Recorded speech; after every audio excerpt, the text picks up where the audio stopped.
नमस्कार दोस्तों, स्वागत है आप सभी का एक बार फिर से हमारी आज की इस वीडियो में। दोस्तों, भारत के उत्तर में बसा नेपाल रंगों से भरपूर एक सुंदर देश है। यहाँ वो सब कुछ है जिसकी तमन्ना एक आम सैलानी को होती है। देवताओं का घर कहे जाने वाले नेपाल विविधताओं से पूर्ण है। इसका अंदाजा इसी बात से लगाया जा सकता है कि जहाँ एक और यहाँ बर्फ से ढकी पहाड़ियाँ हैं, वहीं दूसरी ओर तीर्थ स्थान है। तो आज हम बात करेंगे ऐसी ही कुछ खास जगहों के बारे में। सबसे पहले बात करते हैं काठमांडू शहर। दोस्तों, काठमांडू शहर नेपाल दर्शनीय स्थल की शोभा बढ़ाता है। नेपाल की राजधानी काठमांडू में शाम के समय सैर करने का एक अलग ही आनंद आता है। दरअसल काठमांडू हिमालय के पहाड़ों से घिरा हुआ और ऐसे में शाम के समय यहाँ का मौसम काफी सुहाना हो जाता है। साथ में ही इस जगह पर नेपाली ट्रेडिशनल डांस और कई तरह के कार्यक्रमों का आयोजन भी समय समय पर होता रहता है। काठमांडू में आपको शॉपिंग करने के लिए भी काफी कुछ मिल जाएगा। काठमांडू नेपाल का बेहद ही खूबसूरत शहर है। दोस्तों, साथ ही इस शहर में आप सनराइज का भी मजा ले सकते हैं। कहा जाता है कि सुबह सुबह जब धूप खिलती है तो यहाँ का नज़ारा बेहद ही खूबसूरत होता है। साथ ही अगर आपको नेपाली खाने का शौक है तो यहाँ के खाने का स्वाद लेना चाहते हैं तो आपको एक से बढ़कर एक रेस्टोरेंट भी मिल जाएंगे। दोस्तों, इस शहर की सबसे अच्छी बात यह है कि ये ओवर क्राउडेड नहीं है, यानी कि आपको कभी भी ऐसा नहीं लगेगा कि आप भीड़ भाड़ का ही हिस्सा हैं। तो नेपाल आप जब भी जाएंगे आपको इस शहर का दर्शन तो करना ही पड़ेगा, क्योंकि दोस्तों यहीं पर सारी फ्लाइट्स लैंड करती हैं। भगवान राम का ससुराल यानी कि जनकपुर। दोस्तों, रामायण की कहानी तो सबको पता है। आपको पता ही होगा कि भगवान राम का ससुराल नेपाल का जनकपुर है। जी हाँ दोस्तों, जनकपुर नेपाल का प्रसिद्ध धार्मिक स्थल है और ये नगर प्राचीन काल में मिथिला की राजधानी माना जाता है। यहाँ पर प्रसिद्ध राजा जनक थे जो सीता माता के पिता थे। दोस्तों, आपको बता दें कि आज भी हमारे देश में मिथिला की जय जयकार है। बिहार के कुछ जिले जैसे कि दरभंगा और मधुबनी मिथिला का हिस्सा है। आप जनकपुर जाकर मां सीता के महल के दर्शन कर सकते हैं। दोस्तों, जनकपुर में आज भी वो धनुष वैसा का वैसा ही रखा हुआ है जिसे तोड़ने के बाद भगवान राम की शादी माता सीता से हुई थी। अगर आपको रामायण से प्यार है तो जनकपुर में आप रामायण के हिस्से को जी लेंगे। माता सीता के दर्शन आपको मिल जाएंगे। अब नंबर 2 पर है मुक्तिनाथ मंदिर। दोस्तों, मुक्तिनाथ मंदिर नेपाल दर्शनीय स्थल का एक और देखने लायक स्थल है। मुक्तिनाथ घाटी में ये मंदिर स्थित है। ये मंदिर भगवान विष्णु को अर्पित है और इस मंदिर में शालिग्राम शिला या शालिग्राम पत्थर की पूजा की जाती है। हिंदू धर्म के अनुसार शालिग्राम शिला में भगवान विष्णु का निवास माना गया है और इसीलिए इस पत्थर को काफी पवित्र माना जाता है। इस मंदिर को पंगुड़ा वास्तुकला से बनाया गया है। वहीं ये मंदिर हिमालय में 3700 मीटर से भी ज्यादा ऊंचाई पर मौजूद है, जिसकी वजह से इस मंदिर के आसपास काफी प्राकृतिक सुंदरता देखने को मिलती है। यहाँ के तीर्थ यात्रा करना थोड़ा मुश्किल है, क्योंकि इस क्षेत्र की यात्रा में हिमालय क्षेत्र की बड़ी पर्वत श्रृंखलाओं को पार करना होता है। पशुपतिनाथ मंदिर। दोस्तों, नेपाल दर्शनीय स्थल में पहला प्रसिद्ध मंदिर पशुपतिनाथ मंदिर है। पशुपतिनाथ मंदिर नेपाल की राजधानी काठमांडू में स्थित है और ये बात तो आप जानते ही होंगे कि पशुपतिनाथ भगवान शिव को कहा जाता है। ये सिर्फ धार्मिक स्थल के रूप में ही नहीं बल्कि सांस्कृतिक स्थल के रूप में भी प्रसिद्ध है। ये मंदिर भगवान शिव को अर्पित है। इस मंदिर में केवल हिंदू धर्म के लोग ही जा सकते हैं और अन्य धर्म के लोगों को इस मंदिर के दर्शन बाहर से ही करने पड़ते हैं।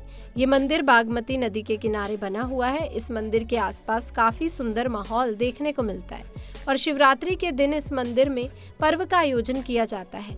पर्व के दौरान काफी संख्या में भक्त इस मंदिर में आते हैं। ये मंदिर काठमांडू से मात्र 3 किलोमीटर की दूरी पर स्थित है। ये मंदिर में जाने का सबसे बेस्ट समय सुबह के दौरान सूर्योदय का है। जी हाँ दोस्तों, वैसे भी हमारे देश में कई ऐसे लोग हैं जो कि साल में 1 से 2 बार भी इस मंदिर में जाकर भगवान शिव के दर्शन कर लेते हैं। कहा जाता है कि यहाँ आने के बाद आपके मन को बहुत ही शांति मिलती है और आपकी सोच जो है वो बदल जाती है। आप इस दुनिया की सच्चाई को समझने लगते हैं। अगर आप नेपाल जाएं तो इस मंदिर को जरूर विजिट करें। Sagarmatha national park. दोस्तों, ये पार्क भी नेपाल का एक बड़ा पर्यटन स्थल है और जो उद्यान नेपाल दर्शनीय स्थल में 4 चांद लगा देता है। नेशनल पार्क बेहद ही सुंदर जगह है और इस उद्यान से माउंट एवरेस्ट को भी देखा जा सकता है।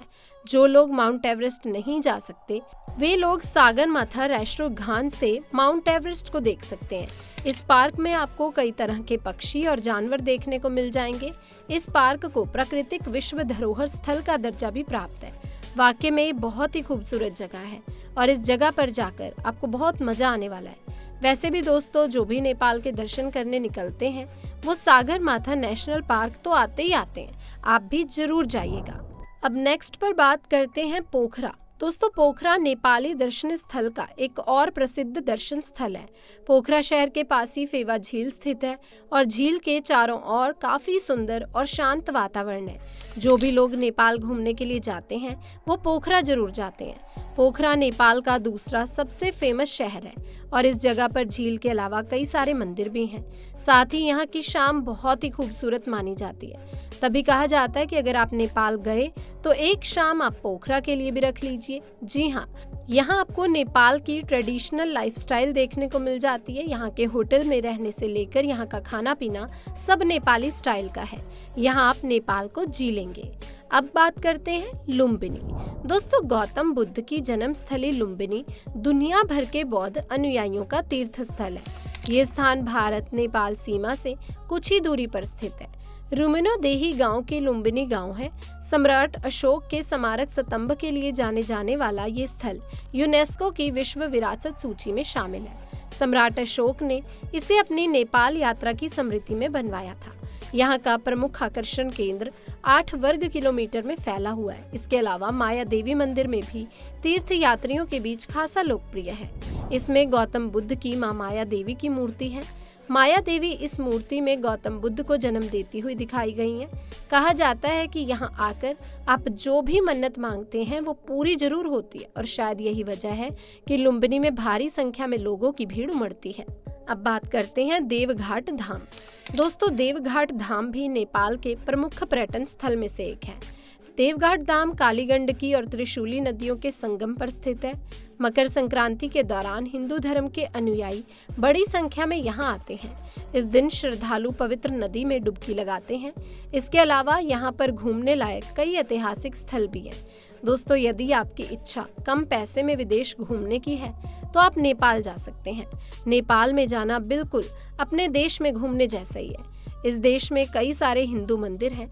हर साल भारत से कई सारे लोग इस देश में बने इन प्रसिद्ध हिंदू मंदिरों को देखने के लिए जाते हैं। नेपाल देश में मंदिरों के अलावा कई सारे सुंदर पर्यटन स्थल भी हैं जो कि विश्व भर में प्रसिद्ध है। नेपाल देश एडवेंचर करने वाले लोगों के लिए भी एकदम सही जगह है और इस जगह पर एडवेंचर का खूब मजा लिया जा सकता है।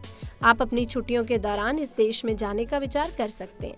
अगर आप नेपाल देश की ट्रिप प्लान करते हैं तो आपको ज्यादा जेब भी ढीली करनी नहीं पड़ेगी, क्योंकि इस देश की करेंसी काफी सस्ती है और आप आराम से 4 से 5 दिन इस देश में करीब 25,000 रुपए खर्च करके गुजार सकते हैं। दोस्तों, पूरी दुनिया में एकमात्र नेपाल ही ऐसा देश है जो आज तक किसी भी देश का गुलाम नहीं बना। यही वजह है कि यहाँ किसी भी तरह का स्वतंत्रता दिवस नहीं मनाया जाता। अगर आपको लगता है कि नेपाल पर्वतारोहण के लिए प्रसिद्ध एक छोटा देश है तो गलत नहीं है, लेकिन शायद आपको जानकर हैरानी होगी, लेकिन देश की राजधानी शहर काठमांडू में 15 किलोमीटर दूर के दायरे में 7 यूनेस्को विश्व धरोहर सांस्कृतिक स्थल है। इसे लिविंग कल्चर म्यूजियम के रूप में भी दूसरा नाम दिया गया है। इसके अलावा नेपाल में यूनेस्को द्वारा 4 मान्यता प्राप्त विश्व धरोहर स्थल है जो इसे सबसे ज्यादा विरासत स्थल वाला देश बनाते हैं। दोस्तों, नेपाल देश 14,03,350 स्क्वायर किलोमीटर में फैला हुआ है और क्षेत्रफल के मामले में दुनिया का 93वां सबसे बड़ा देश है। साथ ही दोस्तों, अगर आपको इस वीडियो में कोई राय देनी है तो आप कमेंट करके हमें बता सकते हैं। तो दोस्तों, अगर वीडियो पसंद आई हो तो लाइक करें, शेयर करें और चैनल को सब्सक्राइब करें। आप सभी का बहुत बहुत धन्यवाद।